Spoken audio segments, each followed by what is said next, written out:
back at it. We've had a bunch of kids that have been working hard all summer long, and so we're glad to get the whole team here and start building on what we did last year. And we're trying to really resolve some issues that we left to feel like some unfinished business on the floor last year. A lot of new faces with this year's roster, though. Can you kind of speak to some of those changes? Well, somewhat. We have some new faces. Yeah, we've got some young kids and transfers, but we've still got the main core back. You know, we got Whitney Creeks and Dee Gibbons. We got Renee Melchdewe and Muriel, and so we got the main core back. We're waiting for Alexis Bird to get healthy, and she's doing her rehab. So yeah, we got some new faces. We're excited about what they'll bring, but really we're still looking for those returners.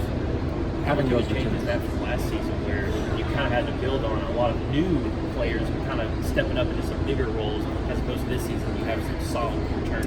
Right. You're right. It's a different process. Last year we were trying to replace 50% of our scoring and a lot of our rebounding, and so we had a different, at least initial goal heading into the practice, and so and now we're doing a little bit more building, trying to make sure we know who's going to get the shots, where they're going to come from, and making sure we're just really working on our team concept. And how much deeper is this year's roster as well? It seems like you have a lot more players that might be able to contribute even deeper than last year's roster. Well, and that's what we tried to add in the offseason. We were trying to add some depth that was really able to be a little more productive on the floor, and we're still working in that direction. I think that there's a learning process going on with some of the newcomers.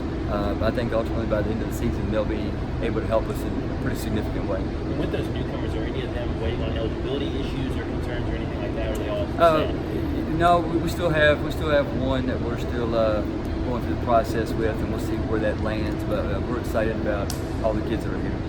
Greg, under your second season as a head coach, do you approach the season differently now that you have that full year under your belt, or are you more comfortable in the role? I think the difference is we just, we've added these new faces. We returned some kids that really have a significant goal on their mind, and so really the goal is trying to make sure we stay focused on what our goal is, stay focused in practice every day, and really trying to challenge them and keep getting better every day. And so that's really the main challenge. Other than that, as far as the coaching role, I think maybe we're a little bit more clear on communication. There's some things that we changed from the previous year.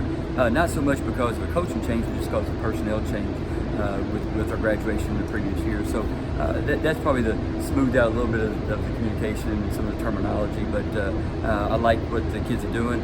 They've worked harder this summer than I've seen them work in a while. How hungry do you think this team is after coming up just a little bit short against Rice, and obviously in the WNIT playing very well and deep into that tournament? I mean, how hungry do you think your team is? Well, I think they were proud of. I know I was proud of the growth that we showed over the course of the season. We had a lot to replace when we graduated. Ivy and Tasia, obviously, but Dee stepped up huge. Renee kept getting better. Whitney Creech got better. But I can't say enough about how hard these young ladies have worked in the off season.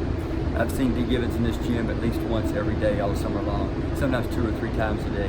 And the same goes for Whitney Creech. If she's not here in the gym, she's back home in the gym. And so I know that, and Renee and Muriel played all summer with the national team, and so they've really worked hard all season. And right now, our team chemistry is really positive.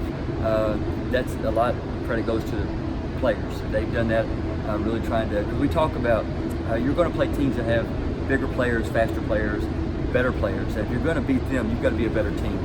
And great teams don't just have great players, great teams have great teammates. And so that's what we've worked hard on. And so I think they're excited about not just the end of the season, but we're excited about the beginning of the season and our first game against Louisville. Yeah, and speaking of that schedule as well, I mean, it's a really tough schedule. Last season, how do you feel about this season's schedule? Is it any more favorable or just as tough, or how do you feel about it? I think it's just as tough, but it's in a different way.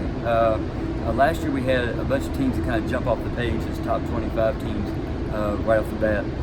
This year, our first 5 games are all tournament teams. Look, we still have. We're going to go play St. Mary's in a little event out there, place in San Francisco. We're going to play Purdue at Purdue. So we still have. We're going to play Ball State at Ball State. So we still have some really tough games on the schedule, even after those first 5. I think the difference between this season and last season, we could play really well against Iowa, and Megan Gustafson was still going to be really tough for us to handle if we played our greatest game. And the same, we played fairly well against Louisville, but Louisville is one of the better teams in the country. I think some of the teams we have on the schedule this year, as long as we play well, we got a shot at the game. But we still have to play well. Greg, you